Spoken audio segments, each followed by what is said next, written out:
conversation. I don't know if that mic will pick us up because of this song, but You got some background stuff like that. Yeah. Anyway, look, Nathan, welcome to LA. I don't know why I'm presenting like. I like this. This is fantastic. Like and subscribe.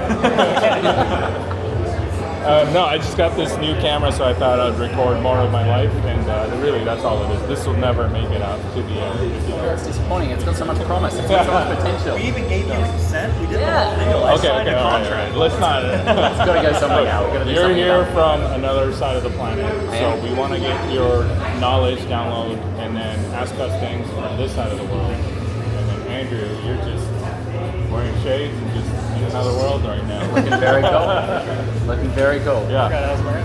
So, I guess, is VP gonna make it? Is the existential question I'm gonna ask. Very good question. Look, I think VP has to make it because there are so many things that VP can do from an efficiency point of view, from a creative outcomes point of view, from a sustainability point of view, that the production industry needs. And some of that certainty that it can bring to productions, I think, is exactly what is needed right now. The thing that needs to change is the thing that always needs to change, which is the people behind all of the technology. The technology is, slowly marching forward and doing exactly what it needs to do. The people, some of them marching forward, some are running forward, some are running backwards as quickly as they can. And that's always the thing. It's always the people part of the problem that we need to work really sensibly with to try to solve. And I hear that a lot. Like, it is about the people, not the technology. Is it because we're just not producing enough people that are good enough? I don't know whether it's about producing people that are good enough. I think the main thing is trying to get over the resistance that people already in the industry have to doing something a new way. It's really hard if you've been tremendously successful. The more successful, the more inertia you have to try something new because it's worked for you so many times in the past. And so that's the kind of inertia that we have to overcome by looking at and sensibly understanding why there would be trepidation and then slowly overcoming that with opportunities to try things in a low-risk environment, to be able to play, test and trial and then explore the technology and eventually get to a point where they feel like they're going in with as little risk as possible to actually put their reputation on the line. Because that's what we're asking them, right? To put their reputation on the line. I think the goal would be to reduce the intimidation, right? If everybody's moving in different directions at different speeds, you need everybody to feel comfortable moving in the same direction together because, to your point, it's better for the entire industry ecosystem as a whole. Absolutely. Couldn't say that myself. That's if we can do that and we can slowly bring people forward, the people coming through from universities and things like that, they're getting a better training in it than everyone in the industry has. Right. So they're going to come up and force that change anyway. But the question that we have now is how do we get the industry as a whole moving now rather than waiting for attrition. So that's a long game. If we want to wait for attrition, let's not do that. Let's find out how we can sensibly guide people to it. Okay. Let's move the whole industry as a whole now. That seems like a daunting task. Yes. I'm glad you're on the case. It is. I think it's something that happens one person at a time. It's very rare that you can move people through their worries and fears as a group, and particularly one conference or one speech is never going to do it. But it's a multitude of those things and then other opportunities for paper technology. Things like the After Dark series that you have, accelerators, things like that are really good for people being able to get their hands on to feel like they aren't confronted by the technology that they're facing, and to let them understand how their creativity can be reflected through the technology. And that's the thing, they have to see a role for themselves there too. I've seen too many times where directors or DOPs will come on and go, I'm not sure how to do my role through this technology. And that's the big key. What I think has been cool in watching you do is you're trying to help with like the defining of certain terms and really simplify for lack of a better term, the workflow, but the workflow of like the definition of urban production and kind of dispel some of those fears and how people can work with it. And I think that's important because we're trying to do the same thing from our side as well, of course, and take some of that unknown away from it and put it in a term that people understand. It helps. It's always hard when a new technology or a new process comes along because there will always be terminology that alienates people. Sure.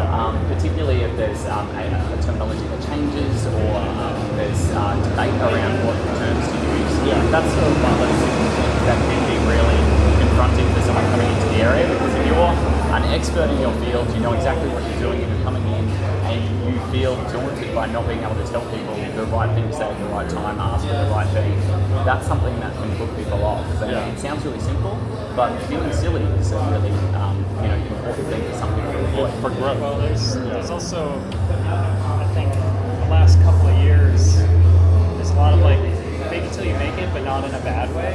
And I think it's because not everybody has had an opportunity to experience like executing virtual production. If you can create a film analog, you can create a film in virtual production. It's just a matter of like understanding the new tools that are available. So get a tech vacuum where a lot of the events that I go to, I've spent enough time around people that have applied it at the highest level, and then people who've been within that ecosystem who've never had to touch the art or the tools or the process at all. They exist in it, and that's kind of neat, right? Like I'm not an artist. I don't even know how to get to Unreal if you paid me to, which is sort of crazy, right? Yep. But like I understand what needs to go into making that. So all of us in this world take what we hear and what we learn from people who've executed that, and we go off and we talk about it, and then other people who live way on the extremity of the process, they're kind of creating that bounce board where everything we're saying gets absorbed and bounced back in a different way. So it creates this sort of like echo chamber of terminology and process. I've heard some people talk about virtual production where I've been like, I haven't heard that in 2 years. Yeah. But I'm also I'm not more up to speed with things because like I haven't seen the latest tier 1 fad in the last 6 months. So who knows what the hell they have at their disposal currently right now. So it's sort of this like, everyone wants to use it, everyone gets conceptually what needs to go into it. But if you're like under the gun or what they call the hot seat, like you're the artist, you're the person that's executing it, you have a director saying, I want to do this, can you make this happen? That's when the light shines and you're just like, hang on a second, I already know conceptually how this works. Well, I actually want me to like get in there and do it now. And I think those people right now are like, they're gunning for it, they're pushing it, they're going to help get it over the line. Yeah. But I don't know if they're going to still be kind of stuck in VP 1.5. Well, that's why 2.0, this messaging is so important, right? Is because everyone knows they want to do VP because it's cool. They want to do rad stuff. But then you look at it, whether it's hardware price tags, whether it's taking a concept into ideation, into the final thing, like, it's hard or expensive, or they just don't know how. It's this 2.0 messaging of like simplifying it and saying it's not as scary as you think. It'll actually help you run smoothly if you do it right. The amount of times I've heard Addy say it's easier if you do it right. It can be less expensive and better. What does that mean? We're not there yet. Yeah. Like, we're on the way to 2.0, as you know. Like, this guide isn't simple enough. Unreal isn't photoreal enough. There's so many things that... Cut that part out though. Yeah, but right? I mean... Well, this is the thing. I still remember in the early days, everyone was talking about everything's going to be 3D. Everything's going to be 3D. It's going to be like 80% 3D, and we might do 20% 2D here and there maybe, and that's at the upper limit of what people are imagining. And I think what we've come, like the scripts that are crossing my desk now are the exact opposite of that. We're going 80% is 2D, 2.5D, and then you've got this like small amount that works really well in 3D and it makes sense and it's worth investing the money in that. But most of the time we're over-engineering it, and because of that messaging at the start that 3D was the pinnacle, that was if you're serious about VP, you've got to do it all in 3D. I was trying to make something photoreal and Unreal for a film. Is that like what everyone's trying to? That is the goal. I have heard that in nearly every studio meeting that I have been never on. really been the pipeline, to my understanding. That's never been the pipeline. It's a full Unreal all the way to like. Oh, not VFX. Everything in camera should be baked in. Yeah. Like Yeah. So in that sense, so Epic has done a really good job pouring tons of money in, getting this industry rolling, the ball rolling, everything, right? Like we had Mandalorian and all these big shows that used it in 2020, 2021. Now they've sort of pulled out of the market a little bit. And now we're just kind of left in the ruins asking, is 3D the way? It's that 1 foot in. It's Yeah. that 1 foot in, right? But they definitely convinced people 3D was the way. And for most things, sure, it can be. But now people are in this ambiguous situation where they're like, I don't know what to do. Yeah. Epic's not telling me what to do, so I don't know what to do. Yeah, and a lot of the time you go back to that messaging that was 3D is the way. And if we step back from that and you actually look at, most of these scripts on their merits of what actually makes sense from an economic point of view, what makes sense from a speed point of view, then you're usually looking at a completely different approach. And the great thing about that is that's really hugely less daunting for most production teams to deal with from a budget point of view, from a technicality point of view, complexity point of view. Those sorts of things actually speed the process up tremendously.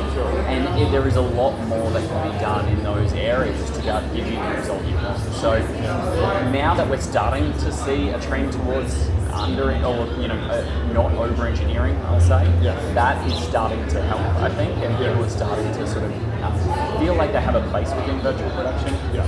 And there is a place for everyone that's working in this industry within virtual production as a community. It's just a matter of them being able to feel like they're a part of it and that they understand where they're meant to be, what their role is, and how they belong. Well, I think the 2 and 2.5D is going to allow a re-engineering of what it is. So like full-scale 3D world, to be honest, that whole process was kind of an accident. Yeah. And then you show up, you're like, wow, this is awesome.